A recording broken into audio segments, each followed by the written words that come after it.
Coming up on this episode, the Boston Celtics are NBA champions, but perhaps more importantly than that, from a Golden State standpoint, I'll discuss the latest on Klay Thompson's free agency, plus give predictions for all the Warriors free agents, including Klay, potentially Chris Paul, Kevon Looney, Gary Payton II, and more. Yes, welcome back to the Golden State with Mates podcast. I have just witnessed the Boston Celtics win their 18th NBA championship. Congratulations to them. Quick update from me. I'm 6 days removed from having surgery on my collarbone, so starting to recover. Won't know too much more until I meet with the surgeon again next week, but certainly feeling a lot better than I did when I recorded the last episode, which was legitimately very painful. I won't lie, to sit here for half an hour and record as I did was quite sore. The pain has kind of subsided now. I'm out of my sling. I still can't put my arm through a sleeve or anything like that. But it's more so just about trying to get some movement back into it now, kind of off pain relief. So starting to get there, starting to feel back to normal. But as I said, congratulations to the Boston Celtics, NBA champions for 2024. Look, I'm not a huge I'm not a Boston fan by any means or any stretch, but I do appreciate and do wholeheartedly respect any team in any sport who displays the fact that they are the best team across the course of the season and then can cap that off by lifting the trophy at the end. I think it's absolutely well-deserved what they have done. I think it also says a lot about, getting to the playoffs repeatedly, about going through some failure, recovering from that, and being able to go and take that final step. And I think, that's why, heading into these playoffs, I didn't think the Oklahoma City Thunder would necessarily go too far, and some other, an Orlando Magic, even a Timberwolves to a degree, young players, young teams who I think need to fail a couple of times before they ultimately take that next step and lift a trophy. And, the Celtics have obviously been one of the most consistent, one of the best teams in the league over the last 6 or 7 years since this kind of Jaylen Brown, Jason Tatum duo have been working together.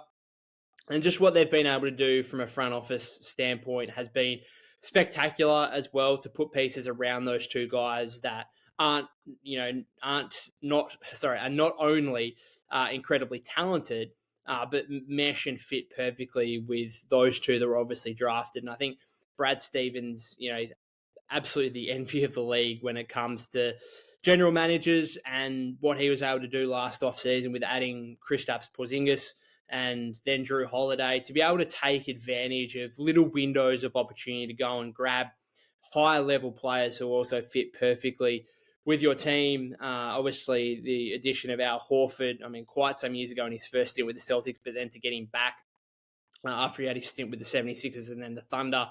It's just been a spectacular masterclass on how to build a roster and to be able to have a team that doesn't necessarily have a top 10 player as such. I don't think, Jaylen Brown's just won Finals MVP. I don't think we're identifying him or Tatum as a top 10 player in the league necessarily. Maybe Tatum at a stretch is at 9 or 10. But the talent, I said before the season, I think there'd be episodes where I say it, I think this is the best top 6 potentially of all time in terms of Drew Holiday, Derek White, Brown, Tatum, Porzingis, Horford. It's hard to come across a 6 that are as good as that in this century. Anyway, you look at the Warriors from their prime, and I still think the Warriors as a team are certainly better than this iteration of the Celtics. But that was based off, having 2 top 10 players in Steph and KD, 2 top 3 to 5 players, you would say. And then obviously having Draymond and Klay on top of that with Iggy as well. That 5, the death lineup will probably never be replicated, I don't think, given the amount of talent that is in the league at the moment and the way kind of, payrolls are going and how the NBA is trying to put a limit on super teams as such with stuff like the second apron. But in terms of a top 6, it's hard to come across, because you look at the Warriors of that generation. Is it who's their 6th? Is it Sean Livingston? Maybe, I suppose you would say, in 2018-19, they had Boogie, but Boogie was out injured. And then when he came back, he was never the all-star caliber player that he once was. So this top six, I said from the start of this season, is just on another level. And it was always going, I think if they failed to win the championship, it would have been an almighty disappointment with how that roster was constructed and how they just fit perfectly on paper. And then ultimately, obviously, they were able to do it on the court as well. So certainly plenty to be learned, I think, from other teams around the league on what the Celtics have done. Like you look at those deals for Porzingis and Holiday and what they ultimately gave up. Yes, there were first round picks involved. Yes, you give away a player like Marcus Smart, who was oftentimes the backbone and the leader of your franchise over the past few years, but you do it to make major upgrades and to be able to get those two players in at a cost that at the time, we even said that is way too good a deal. There's no way they should be able to get those two players for the price they did. And then obviously it's come to fruition that they were clearly the best team over the course of the season. And again, I'll reiterate, like anytime a team can be the best team across the course of the season, they are the team that deserves to win the championship. And I got it wrong. I thought the Mavericks might win this series. I think that was probably, ultimately I just had way too much faith in Luka and Kyrie and what they could have done against his Celtics team based on what they've done against the Timberwolves and earlier in the playoffs. And, fair play to the Celtics, just a way better, deeper team at the end of the day. And I got it wrong. Perhaps there was also some hope that this would be a long series. As a neutral fan, I'm just very disappointed with the way that the conference finals and the finals played out. I think as a neutral fan, if you're not supporting anyone, all you want is close games, going down to the wire, going down to the final shot. Hopefully going to at least a game 6, if not a game 7, ideally.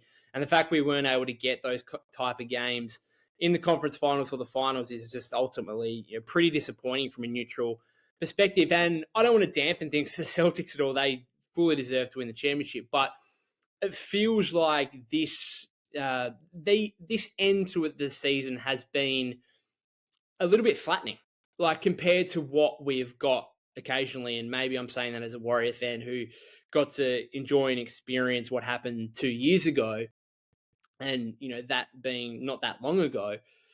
But I don't know, it just feels like this is kind of just a flat end to the season, and now we've got to wait another 4 or 5 months or whatever till October for the league to come back. And fortunately, we've got the Olympics in the meantime, which should be deliver plenty of excitement as well. So looking forward to that, but congratulations again to the Celtics. I think the Nuggets were the best team last season. They won it. The Warriors the year before weren't necessarily the best team throughout the entirety of the season, but, at the same time, you can't say the Warriors flipped their way to that title. They started the season 18-2 and put themselves right in contention straight away. So, again, I'm not going to begrudge any team who clearly displays themselves as the best team across the course of the season and capping it off by lifting the championship. Anyway, let's move on from the Celtics. Let's get back onto the Warriors. Specifically, Klay Thompson continues to draw headlines over the past few days. Of course, started with his social media activity last Friday, I think it was. How much do we read into it? There's been a lot of conclusions drawn based on his social media activity, where he seemingly unfollowed the Warriors on Instagram, deleted much of his team-related content as well. Look, I think there's a divide here between what this means. You've got some people on one side, one far side of the spectrum who believe that this means that Klay Thompson is as good as gone, that he is 100% out of Golden State. And then you've got people on the complete other side of the spectrum that suggest that this means absolutely nothing at all. And I think with stuff like this that does divide opinion, the answer is probably somewhere in the middle. Like there's got to be a balance. Like for me, do I think that it's Klay Thompson's definitely gone as a result of his social media activity? No, I don't think his social media activity 100% provides an indication of what he's going to do in free agency. I don't think that's the case. Do I think it's nothing though?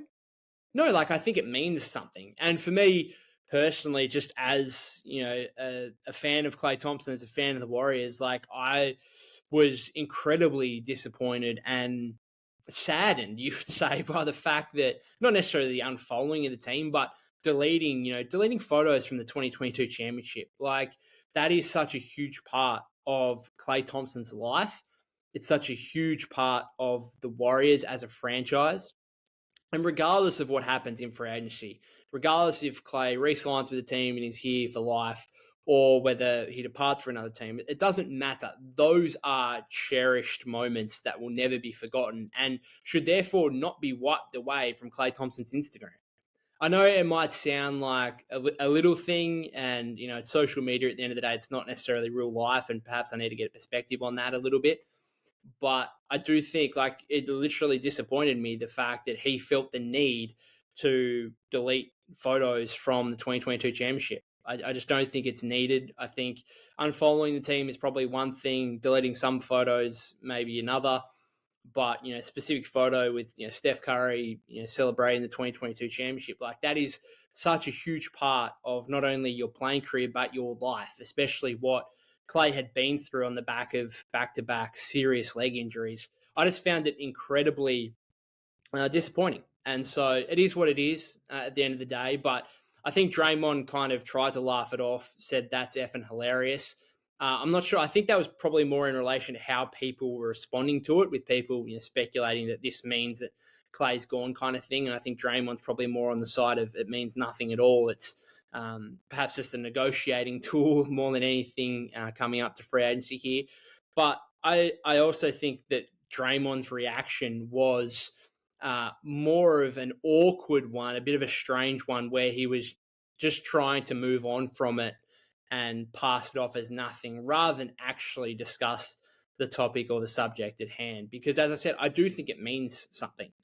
And saying that that's effing hilarious is just a quick way to brush over it as nothing and try and move on when, again, like I do think it means something. It's not what Klay did with his Instagram and social media was not a good thing for his chances of re-signing with the Warriors. Like that's not a good indication by any means. Like it means something. It just doesn't mean 100% that he's gone. And so again, there's a balance there. There's a spectrum of people on two sides, and ultimately, the answer is probably somewhere in the middle, and it's going to be a wait and see. And I think in the fullness of time, maybe Klay will come out and he'll certainly be asked about it. Like, what did that social media activity kind of represent to him, going forward into the coming weeks here? So more so than that, though, I think more importantly than probably the social media activity was the kind of different reports we heard or we got today on that, or probably yesterday by the time you guys are listening or watching this. Started off, we had Shams Charania again reporting that this wasn't too much new stuff here. There's one tidbit of new information that I'll get to, but we had Shams reiterating again that Klay, quote, is open to all external options in free agency coming up. And then him and his colleague at The Athletic, Anthony Slater, also reiterated that Klay and the Orlando Magic have mutual interest in free agency. Again, no new information really there. Like we have understood it for a while now that Klay was going to explore his options in free agency. We've known since I think it was February where Mark Stein reported that the Magic had interest in Klay. Like this has been going on for some months now. So I think ultimately, if you see in day one or day two of free agency that Klay has signed with the Orlando Magic, I don't think we'd necessarily be surprised by that by any means. The one tidbit of information that is kind of new was Monty Poole of NBC Sports reporting that Klay's looking for a deal at least 3 years in length. Which does not marry up to the Warriors timeline whatsoever. And that would be my one concern here, is that from a Warriors standpoint, you want to try and base everything off Steph, right? Who is extension eligible, to be fair, himself this offseason, but he's got 2 years remaining on his deal. They re-signed Draymond for 4 years, which is now 3, the third of which is a player option. And I think what Draymond does in that third year would not entirely be focused on what Steph does, but would have an impact. Like what Steph does over the, past the next 2 years is certainly going to have an impact on what Dre does with his third year player option. And then they obviously extend Steve Kerr mid-season to, you guessed it, a 2-year, $35 million contract. So it's all on a kind of 2-year timeline here. And I think that's what the Warriors would, probably be hoping for with Klay. In fact, that's what they're hoping for, because their offer to him at the start of the season was a 2-year, $48 million extension. That is going to be the length of time that the Warriors are going to want to extend. They want this kind of core four: Steph, Klay, Dre, and then Steve as head coach. They want those guys locked in for the next 2 years, and then just go from there and see what's in store over the next 2 seasons. It's not to say that those guys are leaving after the next 2 years. They could certainly extend beyond that, but I don't think they want to necessarily have, particularly Klay, I don't think they want to necessarily have him tied up for 3 or 4 years when Steph's only tied up for 2. And I think they rode into this together. They've won multiple championships together. They deserve to kind of ride out together, but everything has got to be kind of aligned with what Steph's doing, because if Steph was to get up and leave in 2 years or whatever else, then I think that would bring a complete tear down of everything else. And I'm not saying that's going to happen. I'm not saying Steph's going to leave in 2 years, but you've got to kind of make the timeline around him. And so Klay, 3-year deal, will take him to age 37. Do you want to be paying him in excess of $25 million at the age of 37? Probably not, I wouldn't have thought. But the Warriors are in a really sticky situation here, right? And some of the evaluations of Klay's worth here going into free agency is certainly soaring. Like, you come off a season where, he was moved to the bench mid-season, and then obviously finished the season with a 0.0 of 10 shooting performance against the Sacramento Kings in the play-in tournament. There were people, and I'm saying not analysts and reporters by any means, but fans more so than anything, believing that Klay Thompson, the Warriors could re-sign him to a $15 million per year deal or something below 20. And I think I've constantly said that what the ultimate contract will be if Klay does re-sign with the Warriors or wherever he really goes, it will be a higher number than what you probably would expect or what his on-court performance would suggest, because there are going to be suitors for him in free agency, and the Magic got cap space. They've clearly been the one for months now, as I said, that have been linked to him. The 76ers as well are another team with cap space, potentially some contending teams that could orchestrate sign and trades as well, although that would be a little bit more complicated. But clearly in recent weeks here, the estimated or predicted contract for Klay Thompson has risen here. Bleacher Report's Eric Pincus had one last week, which suggested that Klay would go to the Magic for a 3-year, $81 million contract, which is probably on the high side. Like, you're talking about $27 million per year there for Klay. That's probably on the high side.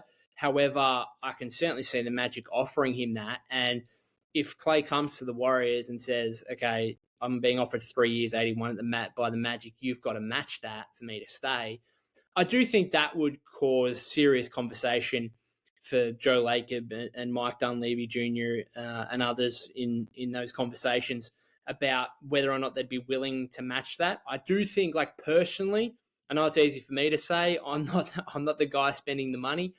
I would personally pay that. If that was the price, if that was the cost, if Klay came and said, you got to match this 3-year, $81 million offer, I would do it. Yes, it's on the high side, but what's the alternative? You let one of the franchise's greatest ever players walk for nothing in free agency with really no financial means. Like, you're going to have the taxpayer mid-level exception, $5-6 million to replace him. That is what you're going to have at your disposal. You are not going to be able to replace the production of Klay Thompson. And at best, you could try and replace the role. But, I mean, you don't have any... And this is where Klay does have the upper hand here, you would have to say, at the moment, because he's got the negotiating power of teams that are interested in teams that are interested in him, like the Magic. And he's got the upper hand of saying, well, if I leave, like, how are you replacing me? Yes, I might have had the worst year that I've had in the league since my second season, but, it's still 18 points per game on nearly 40% three-point shooting, like a productive NBA player. How are you going to replace those numbers? You're just not going to be able to if you let him walk for nothing. It's as simple as that. Unless they try and get fancy with, a Chris Paul sign and trade. Maybe they go to Chicago and say, okay, can we work out something for Zach LaVine and essentially try and replace Klay with Zach LaVine, but then you're giving up more assets in, CP3's contract. Maybe you have to give up Moody in a pick. I don't know how that would work, but I don't think you're going to be able to necessarily replace Klay, and that's going to give him and his management the upper hand in negotiations. The more surprising one here, though, today was ESPN's Bobby Marks, who came out with his own predictions for what he would offer prospective free agents coming up. And he said that he would offer Klay 2 years 70. 2 years 70. That's $35 million a season. Now, I am all for, and I wrote about this today for BlueManHoop.com, I'm all for the Warriors. I think the Warriors need to go into negotiations expecting to pay overs for Klay Thompson and willing to pay overs for Klay Thompson. Again, if he comes as 3-year 81, I think you do match that as high as it is, as much as it doesn't necessarily align with Klay's on-court production. However, there's still got to be a high mark here where you say, hang on a second, that is too much. We are not willing to go that far. And I think a 2-year, $70 million deal, that's way too much. That is too much for the Warriors to try and match. And again, like, they don't have matching power here. Like, Klay is an unrestricted free agent. But I do think there's an element of there's going to be Klay's management coming back to the Warriors and saying, okay, this is what other teams are offering. Can you get in the ballpark or match it, whatever else? Like, I do think there is going to be. I still do think that as much as there's a respect factor here, that respect factor also aligns with what the Warriors are willing to offer financially. And I think ultimately Klay, does want to stay at the Warriors. I just, that would be my sense. I mean, just based on what he's done and the history that he has at the franchise. But at the same time, like, 2 years, $70 million contract, I think it would be very easy. And I think the outcome in that situation would be the Warriors very, very quickly daring Klay to say, look, sorry, we can't match that. If you want to leave, go to the Magic, you do it. And daring him to leave. Say, okay, you want to leave the only franchise you've ever known, leave the franchise where you've built your legacy for a 2 year, $70 million deal, that's fine. And I still think that Klay has got to come to the party here as well a bit and say, okay, if I'm getting offered 2 years 70 at the Magic, okay, can the Warriors give me 2 years 60? And at least get in the ballpark. And then again, if you're the Warriors, you have more conversations. Say, okay, maybe we're willing to do that. But I think, ultimately there's got to be some pull and tug here. The Warriors have got to be willing to pay overs to keep Klay. And I think Klay's also got to accept a little bit less to stay at the Warriors, because I think loyalty here and respect goes both ways. And you can't have the Warriors coming in with a rigid stance of what they're willing to pay and not budging on that. And you also can't have Klay coming in saying, look at this money that Orlando are offering me, you've got to match that. I think there's got to be some kind of home team discount here for the Warriors. So what do I think will ultimately end up happening with Klay? I'm going to take the 3 years that Monty Poole reported, and I'm going to say 3 years 75, with the third year being a player option, which again allows everyone involved, like allows Klay to have that guaranteed money if he wants, but then also could opt out after the second season, depending on what happens with Steph, depending on what happens over the next 2 seasons. So that would be my prediction. Maybe my thought that he'll re-sign with the Warriors is a little bit based on my heart rather than my head, because I do want to see Klay back in a Warrior fight. I do not want to see that guy in a different jersey. Like, I mean, we're talking about recent days where the old memories come back up. 2 years since this date, since the Warriors won the 2022 championship, stuff like that. 5 years from the day since Game 6 of the NBA Finals, where Klay tore his ACL, then came back on the floor and shot 2 free throws. And you look at moments like that, and you wonder and you think to yourself, how have we got to this situation where this franchise legend could leave? And there's part of me that doesn't want to accept the fact that Klay Thompson may have played his last game for the Warriors, and that last game might have been a 0.0 of 10 shooting performance. And so there's certainly some some of my prediction is heart based more than head based. But again, like 3 years, $75 million. You got to think Eric Pincus's prediction was 3 years, 81. That was based on him leaving to go to the Magic. So again, if he comes to the Warriors and says 3 years, 81, and the Warriors say 3 years, 75, hopefully there's a little bit of give there for Klay to say, okay, that's in the same ballpark. I'm happy to re-sign on that. But we'll wait and see. That's my prediction at this stage. 3 years, $75 million for Klay Thompson to re-sign at the Warriors. Other free agents and predictions for those guys. Start with Chris Paul, who, of course, isn't a free agent yet. He's got a non-guaranteed $30 million deal for next season. If I think Klay is going to re-sign, which I've just predicted, then I have to think that CP3 will be waived because it's pretty much one or the other. Like the Warriors, I don't think are re-signing Klay and guaranteeing the contract of Chris Paul and trading him. And again, I think, the Athletic's Anthony Slater said a couple of weeks ago, if Chris Paul's contract is guaranteed, then that essentially means, okay, one, get ready for a trade to come involving that contract, and two, expect Klay to leave in free agency because the Warriors are going to try and get something of value back for CP3's contract to try and replace Klay as much as they can. I think if Klay's re-signing with the Warriors, and I think CP3 will probably be waived, he becomes a free agent, unrestricted free agent in that scenario. The Warriors could try and bring him back on the mid-level or something close to that. I don't expect that to happen as much as it would be a perfect scenario if Klay re-signs at 2-3 years on reasonable money, and then they waive CP3 and they bring him back on a minimum. Like that'd be fantastic. That'd be perfect. I don't think that's going to happen. I think if you're Chris Paul, you ask yourself, why would I return to the Warriors? Why would you do that? There's going to be other teams who can provide a bigger role. There's going to be other teams who can probably provide more money. And there's going to be other teams who are closer to championship contention. There's going to be teams that have a combination of those three that the Warriors don't have. So I don't see it. I don't see Chris Paul returning to the Warriors in free agency. I think all the talk right now is probably the Lakers on the taxpayer mid-level exception, which does make some sense because I actually think there's an opportunity. Like he could close some games for them depending on the opponent. Obviously, assuming LeBron stays, AD stays. Who knows what's going to happen with D'Angelo Russell? Maybe they pull a trade involving him. He's got a player option, I think, for next season. Austin Reeves is another one who you would expect to stay moving forward, but maybe CP3, Austin Reeves backcourt.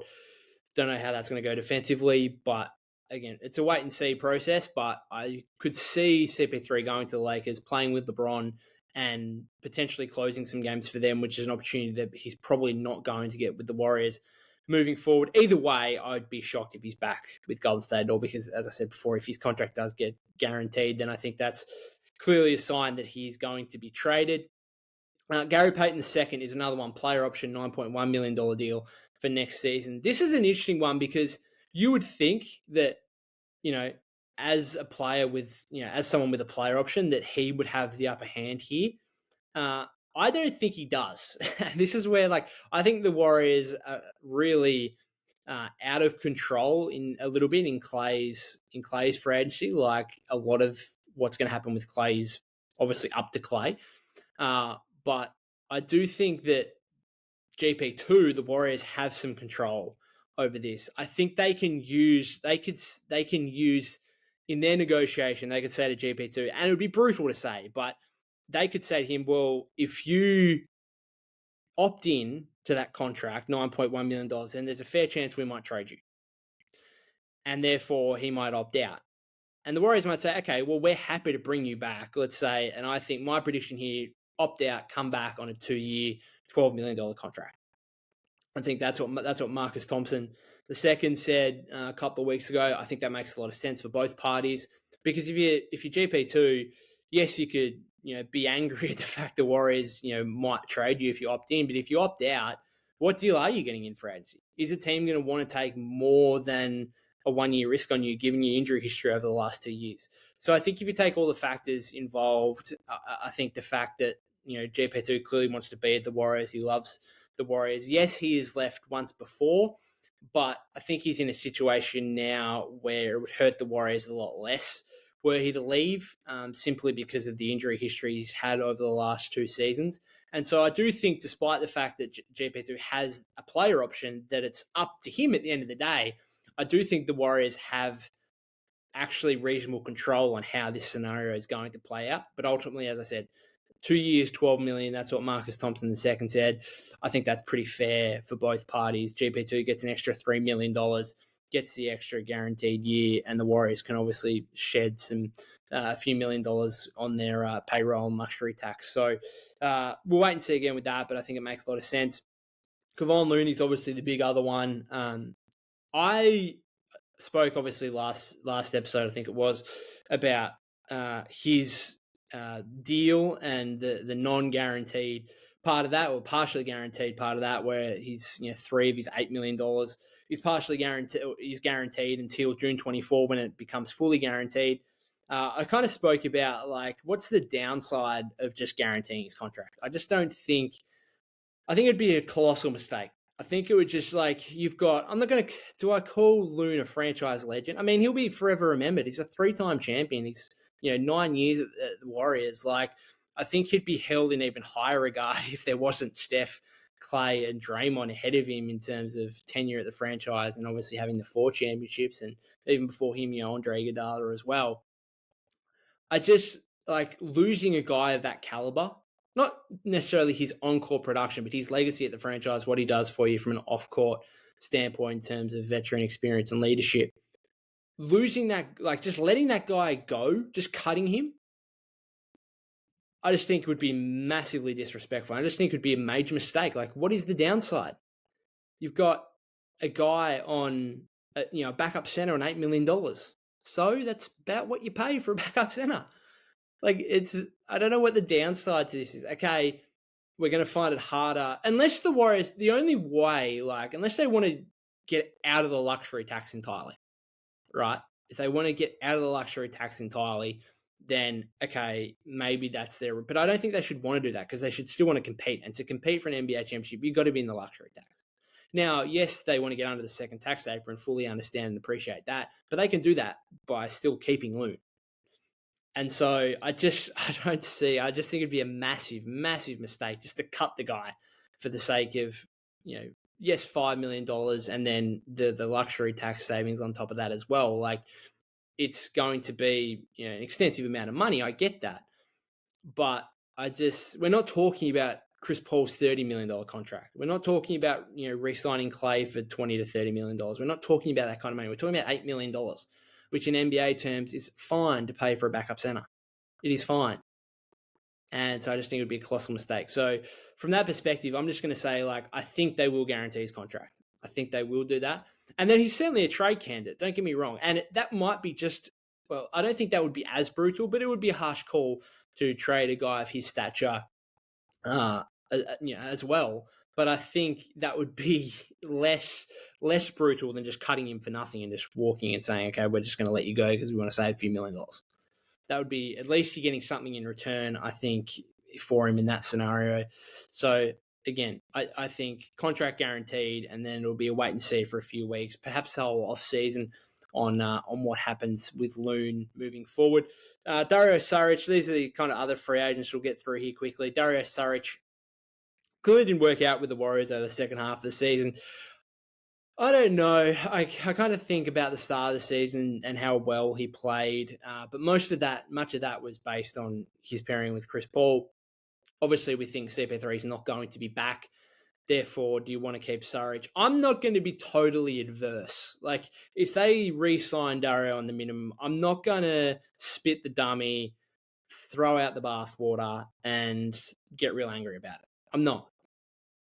I also wouldn't love it.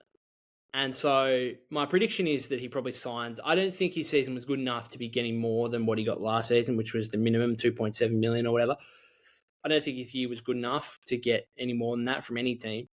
So I think ultimately he would look at how his season finished with the Warriors being out of the rotation and with CP3 probably not returning. And I would imagine that he would probably depart for a minimum contract elsewhere. Is there a slight chance his NBA career is over? maybe you could maybe you get a better offer in Europe somewhere. I don't know. I still think he's good enough to be picked up by an NBA team. I don't think he's got to the point yet where he needs to be out of the NBA entirely, but I'd be surprised if he's back with the Warriors. Lester Quinones is another one. Look, I don't think this is going to be a priority for the Warriors until perhaps weeks into free agency. Like, it's going to be one where you're looking at this guy as the 13th or 14th guy on the roster, and therefore, how does that play out? I think it would take some weeks to happen, see what other options are potentially available. Again, certainly not going to be against re-signing Lester and having him on a guaranteed deal as 13th or 14th guy on the roster. However, again, I'm not necessarily going to be too distraught if he goes to another team, gets a better deal elsewhere. It's kind of like Ty Jerome last season, where the Warriors actually had interest in bringing back Ty Jerome as kind of a third string point guard. He ended up getting a better deal and leaving for the Cleveland Cavaliers. And it's a situation like that where it's not going to hurt you if he leaves. It's really just from a purely on court production standpoint, it's not going to hurt if he leaves. But at the same time, it's not going to hurt either if you bring him back on a minimum deal to be the 13th or 14th guy on your roster. Like, he had a 10, 15 game stretch there mid-season where the Warriors had a heap of injuries, where he was a legitimately reasonable, okay rotation player and played all right. Shot the ball 37% from deep this season, plays hard, tries hard on defense, rebounds the ball pretty well for a guard. He's a reasonable rotation player, right? And I don't think he's necessarily going to get that opportunity with the Warriors next season. We'll wait and see what happens with Klay, I suppose. That might play a big part in it. But again, it's not really, whether he stays or goes, it's not really going to matter too much. And then a couple others. Usman Garuba is a free agent as well. This is a weird one that I haven't spoken about. It was reported that he'd signed a deal, I think, with Real Madrid to head back to Europe. Obviously, he's Spanish. And Usman came out on X/Twitter himself and said, no, those reports are just categorically false. I haven't made up my mind on my future just yet. Whatever is in store for his future, I highly doubt it's with the Warriors. I remember writing an article about a quote that Steve had. I think it was in February or March, about him or Uzi he called him Uzi, that's his nickname.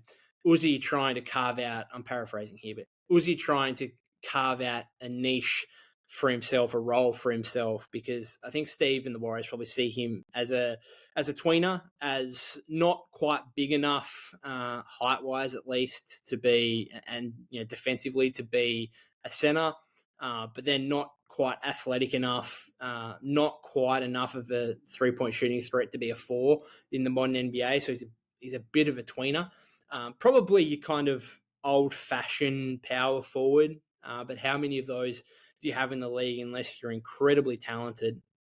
And if you've got another shooting threat next to you, which the Warriors don't necessarily have. So I'd be surprised if he's with the Warriors. I'd be surprised. I think those reports about him heading back to Europe are probably going to end up being true. And good luck to him with whatever's next. I just don't think it will be with the Warriors as intriguing as he was. Like, I was certainly intrigued by him as a former 21st overall pick just a couple of years ago.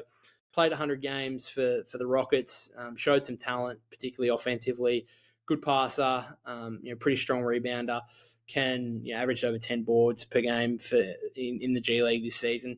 I was slightly surprised he's kind of spent the whole entirety of the season in the G League, played garbage minutes, and that was it for the Warriors. And even then, wasn't active a whole lot because he was in Santa Cruz. So kind of disappointing based on what could have been after he signed that 2-way contract last offseason. But these things happen. And the last one is Jerome Robinson, who there is just, he's not even eligible for a 2-way contract next season. No need for him to be around Golden State whatsoever. At best, maybe he can return to Santa Cruz and play in the G League with the Warriors there and provide his experience there for some younger players. But otherwise, he certainly will not be with Golden State. I can guarantee you that much. And he will probably not. I don't think he'd be garnering any offers around the league. So probably back to the G League or potentially overseas for Jerome Robinson. But again, good luck to him. That'll finish us up there. So the Warriors have some perspective for, obviously, Klay is the biggest one. We know that. But then CP3, GP2, Loon could all be potential free agents as well. And then there's certainly going to be some interest on what happens with Saric and Quinones as well. So we'll finish it up there. Pretty long episode. Congratulations again to the Celtics. I'm going to try and get back and keep recovering. I might go for a walk this afternoon, trying to get back into some physical activity rather than just sitting around the house all day writing and not doing too much. So got to get out there and do something. Other than that, guys, thank you very much. If you've got through to this part of the episode, I'll try and make it a little bit less time between episodes for the next one. Obviously, if there's any major news about the Warriors, I'll certainly come back on and jump on and discuss it. But other than that, if you haven't subscribed to the YouTube channel already, that would be greatly appreciated. You can follow me at POK252. That's POK252. On Twitter/X. You can leave some comments on the YouTube channel. And if you'd like me to read them out on next episode, I'm more than happy to do that as well. Always interested to hear your thoughts. Other than that, guys, enjoy the rest of your week.